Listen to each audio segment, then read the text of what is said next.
ଚାଲନ୍ତୁ ଆଜି ଆମେ କଥା ହେବା ଓଡ଼ିଶା ସରକାରଙ୍କର ସୁଭଦ୍ରା ଯୋଜନା 2025 ବିଷୟରେ।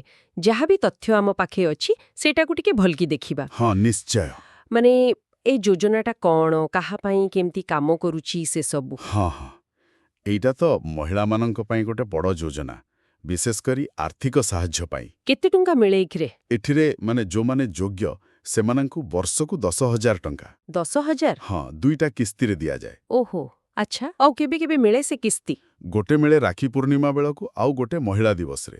ହଁ, ସେମିତି ତ କହୁଛନ୍ତି, ଭଲ କଥା। କିନ୍ତୁ ସବୁଠୁ ବଡ଼ କଥା ହେଲା କିଏ ପାଇବେ ଏ ଟଙ୍କା, ମାନେ ଯୋଗ୍ୟତା କ'ଣ? ହଁ, ଦେଖନ୍ତୁ କିଛି ମୁଖ୍ୟ କଥା ଅଛି। ପ୍ରଥମେ ତ ଯିଏ ଆବେଦନ କରିବେ ସେ ଓଡ଼ିଶାର ସ୍ଥାୟୀ ବାସିନ୍ଦା ହେଇଥିବେ। ହଁ, ସେଇଟା ତ ମୂଳ କଥା। ତାପରେ ବୟସଟା 21ରୁ 60 ଭିତରେ ହବା ଦରକାର। 21ରୁ 60? ହଁ, ଆଉ ଗୋଟେ ଜିନିଷ ହେଲା ପରିବାରର ବାର୍ଷିକ ଆୟ। ସେଇଟା 2.5 ଲକ୍ଷ ଟଙ୍କାରୁ କମ୍ ହବା କଥା। 2.5 ଲକ୍ଷ? ହଁ, ଏଇଟା ତ ବହୁତ ଲୋକଙ୍କ ପାଇଁ ଲାଗୁ ହବ ବୋଧେ। ଆଉ କିଛି ଅଛି କି ସର୍ତ୍ତ? ହଁ, ଆଉ ଗୋଟେ ଅଛି, ସେମାନେ NFSA ବା SFSA ଜାତୀୟ ବା ରାଜ୍ୟ ଖାଦ୍ୟ ସୁରକ୍ଷା ଯୋଜନା ଅଧୀନରେ ରେଜିଷ୍ଟର ହୋଇଥିବା ଦରକାର। ଆଚ୍ଛା, ଖାଦ୍ୟ ସୁରକ୍ଷା କାର୍ଡ ଥିବା ଲୋକ? ହଁ, କିନ୍ତୁ ଗୋଟେ କଥା ମନେ ରଖିବାକୁ ହବ, ଯେଉଁମାନେ ସରକାରୀ ଚାକିରି କରୁଛନ୍ତି କିମ୍ବା ଇନକମ୍ ଟ୍ୟାକ୍ସ ଦଉଛନ୍ତି, ସେମାନେ ପାଇବେନି? ନା, ସେମାନେ ଏଥିପାଇଁ ଯୋଗ୍ୟ ନୁହନ୍ତି। ବୁଝିଲି। ତେବେ ମୁଖ୍ୟତଃ ଗରିବ ଆଉ ମଧ୍ୟବିତ୍ତ ପରିବାରର ମହିଳାଙ୍କ ପାଇଁ ଏଇଟା। ଠିକ୍ ଅଛି।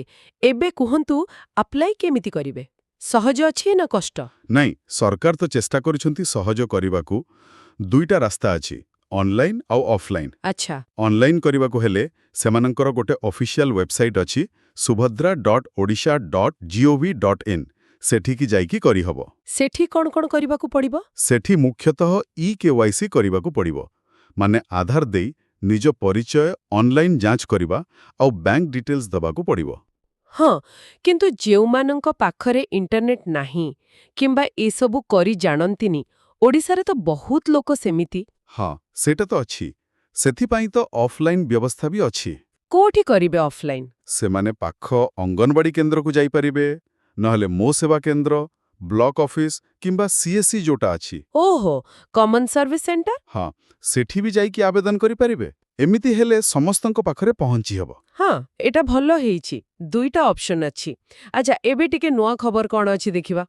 2025 ପାଇଁ କିଛି ଅପଡେଟ୍? ହଁ, ଗୋଟେ ବଡ଼ ଅପଡେଟ୍ ଅଛି। ଏଇ ମାର୍ଚ୍ଚ 6, 2025ରେ ପଞ୍ଚମ କିସ୍ତି ଦିଆଯାଇଛି।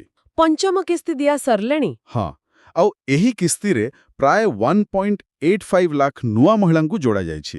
ବାପ୍ରେ, 1.85 ଲାଖ ନୂଆ ହିତାଧିକାରୀ। ଏ ତ ବହୁତ ବଡ଼ ସଂଖ୍ୟା।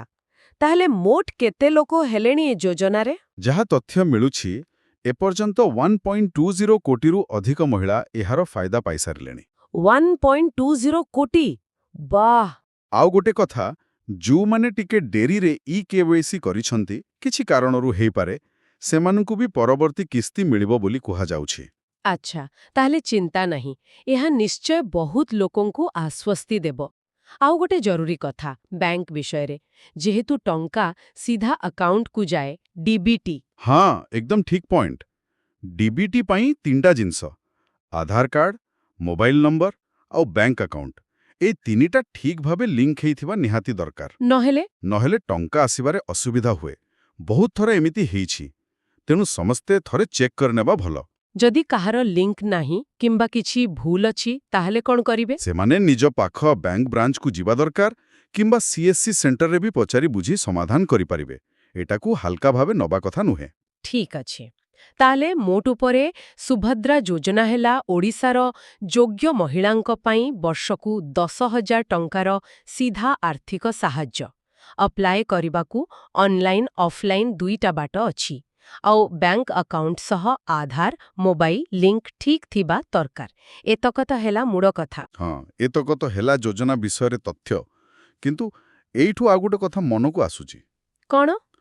ଏ ଯୋଉ ଆର୍ଥିକ ସାହାଯ୍ୟ ମିଳୁଛି, ଏଟା ଖାଲି ଟଙ୍କା ଦବା ଭିତରେ ସୀମିତ ନାହିଁ, ନା ଏହା ଆଗକୁ ଯାଇ ମହିଳାମାନଙ୍କୁ ପ୍ରକୃତରେ ସଶକ୍ତ କରୁଛି, ମାନେ ସାମାଜିକ ସ୍ତରରେ, ଅର୍ଥନୈତିକ ସ୍ତରରେ କେତେ ପ୍ରଭାବ ପକାଉଛି? ହଁ, ଏଇଟା ଗୋଟେ ବହୁତ ଗୁରୁତ୍ୱପୂର୍ଣ୍ଣ ପ୍ରଶ୍ନ। ଟଙ୍କା ତ ମିଳିଲା, କିନ୍ତୁ ତାପରେ ଆଉ ଏହା ସହିତ ମିଶି ଆଉ ଗୋଟେ କଥା ବି ଭାବିବାରେ ଅଛି। କ'ଣ ସେଟା? ଏଇ ଯୋଉ ଯୋଜନା ସବୁ ହେଉଛି, ଏଗୁଡ଼ିକର ଲଙ୍ଗ୍ ଟର୍ମ ଇମ୍ପାକ୍ଟ କ'ଣ? ମାନେ ଦୀର୍ଘକାଳରେ ଓଡ଼ିଶାର ଅର୍ଥନୀତିରେ ମହିଳାଙ୍କ ଭୂମିକା କେମିତି ବଦଳିବ? ସେମାନଙ୍କ ଅଂଶଗ୍ରହଣ ବଢ଼ିବ କି? ଏହା କେବଳ ଗୋଟେ ଟଙ୍କା ଟ୍ରାନ୍ସଫର ସ୍କିମ୍ ନା ଏହାଠୁ ବେଶୀ କିଛି? ଏଇଟା ଭାବିବା ପାଇଁ ଗୋଟେ ଭଲ ପ୍ରସଙ୍ଗ ରହିଲା। ନିଶ୍ଚୟ ନିଶ୍ଚୟ। ଏହା ଉପରେ ଆହୁରି ଆଲୋଚନା ହେବା ଦରକାର।